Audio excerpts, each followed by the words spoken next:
Hello there, creators. I hope that you are doing well and are already now starting to revise your physical sciences paper one. Right, so today let us just do a content revision on Newton's laws. Right, so what are the important things that you need to know in Newton's laws? So the first thing that I would advise you to do before even now we start with the session is that always make sure that your examination guideline is next to you when you are to study your physical sciences, either paper one or paper two, right? Because that is gonna give you now a clue as to what will be tested or what concepts will be covered in the exams, right? So now let us go to the first thing that you need to know in Newton's laws. So that will be your normal force, right? So what is your normal force?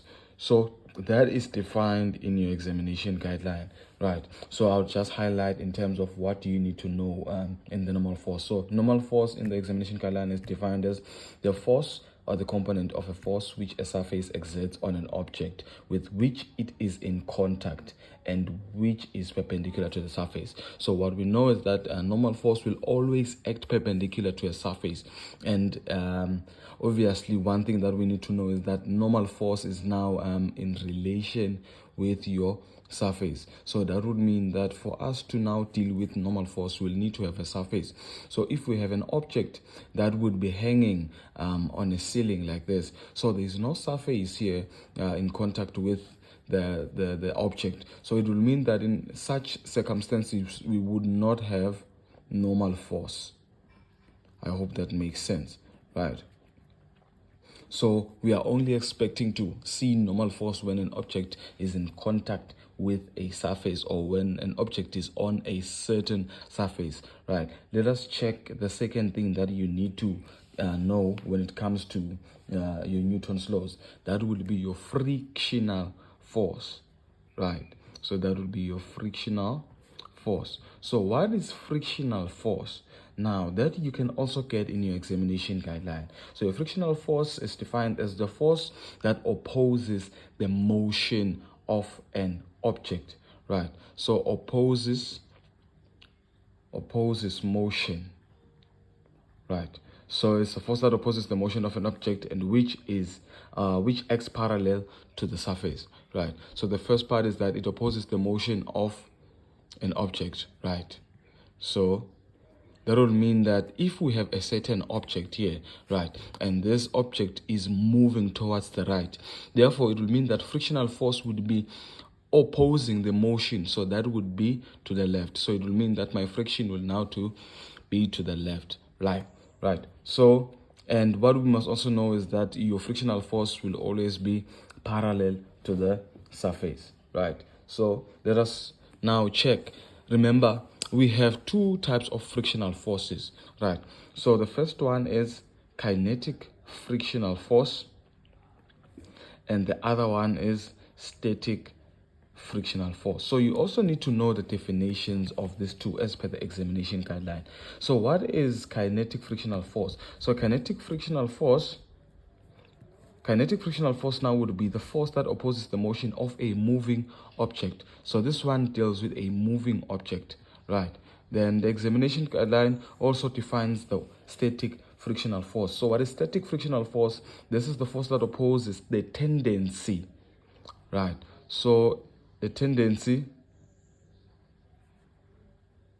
that's what you need to check there. So the tendency of motion of a stationary object. So we're dealing with the tendency of the motion of an object that is also stationary,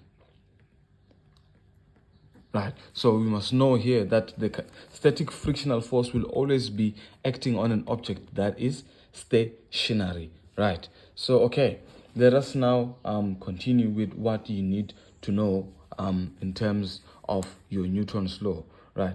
Let us now check here, or let us expand from your frictional force. So in the exam, you'll be asked to calculate either kinetic friction or your static friction. So you must know that kinetic friction would be Fk is equals to mu K multiplied by the normal force. So your N here would represent your normal force, right? Okay, so let us now check. So it will mean that you can't calculate kinetic friction now when the object is not on a surface, because normal force, you remember, it is based on the what?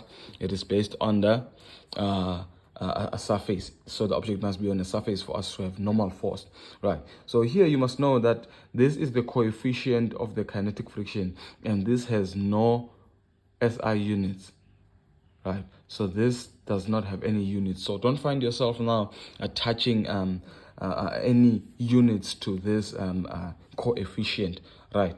So let us go on now, okay, to check what do we use for static friction. For static friction, we use Fs max, right?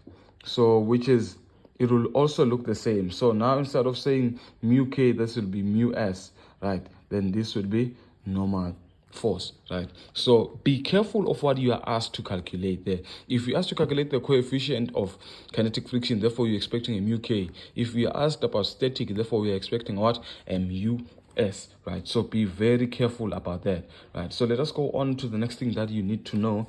Number 3, so you need to know how to draw your force diagrams, right? So what do you need to know in your force diagrams? Always remember that when you are asked to draw your force diagrams, or right, let us say free body diagrams. So there are force diagrams, then there are free body diagrams. Free body diagrams, right? So mostly in your physical science papers on your Newton's laws, you'll be asked to draw your free body diagram. So now, how do you go about your free body diagram? So always an object is represented by a dot, right? Therefore, from that you'll have arrows representing the direction in which the force would go. So if we have your applied force going to the right, therefore we'd have this force like this, and you need to name that is your force applied, right? So you need to know these things on how to draw your free body diagram. So your force diagrams, so this would be your free body, right? Free body. So this would represent your free body diagram. So your force diagrams would be those kind of diagrams now with arrows, right? So now you draw from your head to tail. So those are force diagrams, right? So you'll be given also certain scenarios where you need now to draw your force diagram. So force diagrams are mostly used in your electrostatics, right? So it is not likely that they might ask us to draw force diagrams on Newton's law, but you must also be aware of how to draw your force diagrams, right? So you just look at the direction of the force, right? So let us go on now to the next thing that you need to know in your Newton's laws, right? So the second thing that you need to know now, or the fourth thing that you need to know on your Newton's laws, would actually be the Newton's laws. So you must know that we have the first, or Newton's first law, Newton's law, right? So what is the first Newton's law say? So the first or Newton's first law would say that a body will remain in its state of rest. So a body, okay, we're referring to a particular object here. So that body will remain in its state of rest or motion, right? So it can be either resting or in motion, right? So that is what first law is saying. Unless a non-zero resultant force. So it will remain still here up until a net force will come and act on the object. Then that's when it will decide whether to move or not, right? So that is what Newton's first law is saying. So Newton's second law, what is Newton's second law saying? Newton's second law now is saying that when a resultant force or a net force acts on this object, now this object, what will it do? It will accelerate in the direction of the force, right? So if the force was to the right, therefore we're expecting now the acceleration also to be on the right. So it continues further to say that at an acceleration that is directly proportional to the force. So it will mean that the more the force, therefore the more the acceleration. Then if we decrease the force, therefore the lesser the acceleration you're expecting. So what about Newton's third law? So Newton's third law says that, okay, we are dealing with two bodies here. It says now when object A exerts a force on object B, object B will simultaneously exert an oppositely directed force of equal magnitude. So it will mean that the forces are the same, but in the different directions. So let's cut that.